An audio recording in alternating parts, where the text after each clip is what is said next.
Mwigulu Nchemba amechaguliwa kuwa waziri mkuu nchini Tanzania. Hata hivyo, Mwigulu Nchemba katika nafasi hii ya waziri mkuu anakwenda kukumbana na mtihani huu mzito. Mtihani huu mzito anaokwenda kukumbana nao umegawanyika katika vipengele vitatu, lakini ni mtihani mzito kweli kweli. Basi nataka nianze kukueleza moja kwa moja kuhusiana na mtihani huu mzito ambao Mwigulu Nchemba anasubiriwa nao. Lakini je, Mwigulu Nchemba ataweza kufaulu mtihani huu? Twende moja baada ya nyingine.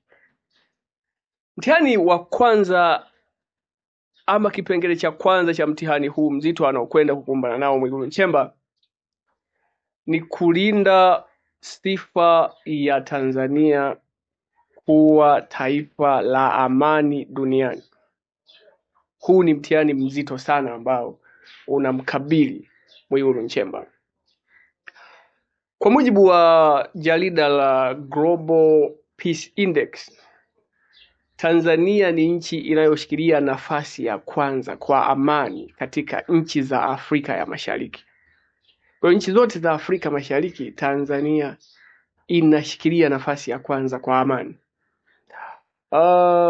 Lakini pia Tanzania ni miongoni mwa nchi 10 zenye amani Afrika. Unapotaja nchi 10 zenye amani Afrika, Tanzania ni miongoni mwa nchi hizo. Kwa hivyo, kwa vyovyote vile majirani zetu hawawezi kufurahia sisi kuongoza kwa amani. Hawawezi kufurahia majirani zetu. Kwa sababu unapokuwa taifa ambalo linaongoza kwa amani, maana yake fursa zote unakuwa unazipata, fursa za uwekezaji, fursa za utalii. Kwa hiyo unakuwa na nafasi kubwa sana. Kila anayewaza kuwekeza anafikiria nchi yako. Biashara zinakwenda vizuri. Kwa hiyo hilo ni jambo ambalo majirani zetu hawawezi kufurahia kwa sababu tumewazidi. Sasa hii sifa ya Tanzania kuwa taifa la amani duniani inakumbana na tishio. Sasa ndio mtihani mkubwa ambao anakwenda kukumbana nao Mwigulu Nchemba, kuhakikisha sifa ya Tanzania kuwa taifa la amani duniani inaendelea kubaki pale pale, ile brandi yetu ya amani. Kazi kubwa kabisa alionayo. Sasa ukiangalia mtihani mkubwa uliopo katika hili suala la amani, kwanza nimesema majirani hawawezi kufurahia.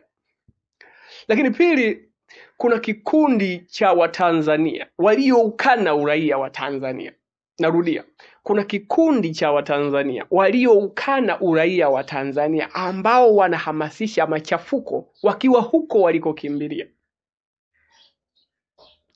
Watanzania walioukana uraia wa Tanzania wako nje wakihamasisha machafuko, na yanapotokea wanasifia kwamba mmethubutu, mmeweza. Hamjaweza, mnaua brandi yenu.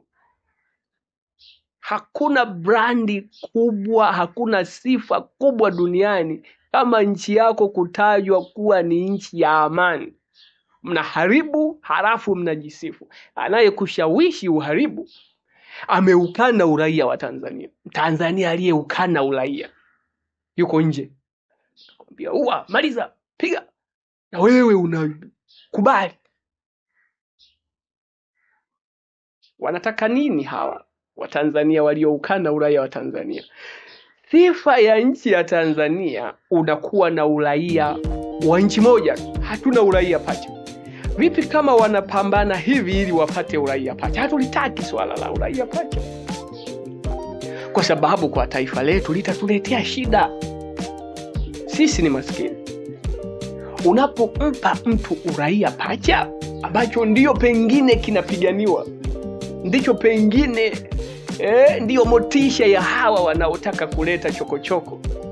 Sasa mtu mmoja anapokuwa na uraia pacha, pengine labda tuseme ana uraia wa Marekani, ana uraia wa Tanzania, hamumuwezi kwa fedha mtu huyu atainunua nchi yenu yote.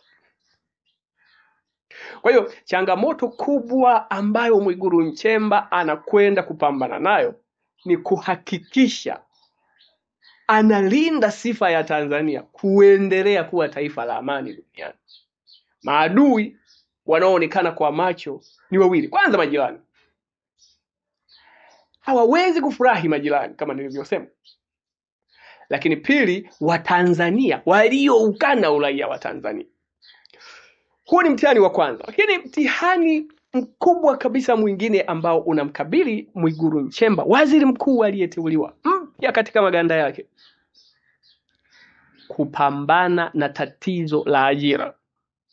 Huu ni mtihani mkubwa anaokwenda kupambana nao Mwigulu Nchemba. Katika nchi yetu ya Tanzania kuna changamoto ya ajira. Vijana wengi wamemaliza vyuo lakini ajira hawana. Sasa Mwigulu Nchemba mwenyewe anaufahamu uchungu wa kukosa ajira, kwa sababu yeye mwenyewe anasema kwamba alipomaliza chuo kikuu alipata ajira ama alifanya kazi ya kubeba zege. Baada ya kumaliza chuo kikuu, kwa sababu ya kusubiri ajira na kadhalika, akafanya kazi ya kubeba zege. Kwa hiyo anaujua uchungu wa kijana ambaye hana ajira. Sasa huu ni mtihani anatakiwa aupambanie. Ashirikiane na Mheshimiwa Rais kuhakikisha vijana wanapata ajira. Ameahidi kwamba zitatengenezwa ajira milioni 8. Lakini hii ni ahadi. Unasubiriwa utekelezaji. Ni mtihani mkubwa huu, ajira. Mtihani mzito. Mtihani wa tatu, ama kundi la tatu, ama sehemu ya tatu ya mtihani mkubwa unaomkabili Mwigulu Nchemba. Mtihani wa tatu, kupambana na umaskini. Mwalimu Julius Kambarage Nyerere aliwahi kusema tuna maadui watatu: ujinga, maradhi na umaskini. Sasa huu umaskini huu ni mtihani mzito. 8% ya Watanzania wanaishi katika umaskini kupindukia. Msikilize mwalimu. 8% ya Watanzania wanaishi katika umaskini kupindukia, umaskini uliopitiliza. Mtu hana tumaini. 8% ya Watanzania. 26% ya Watanzania ni maskini wa kipato. Kwa hiyo ukijumlisha hapo unapata karibia 34% ya Watanzania ni maskini. Sasa anatakiwa pambane nalo hili.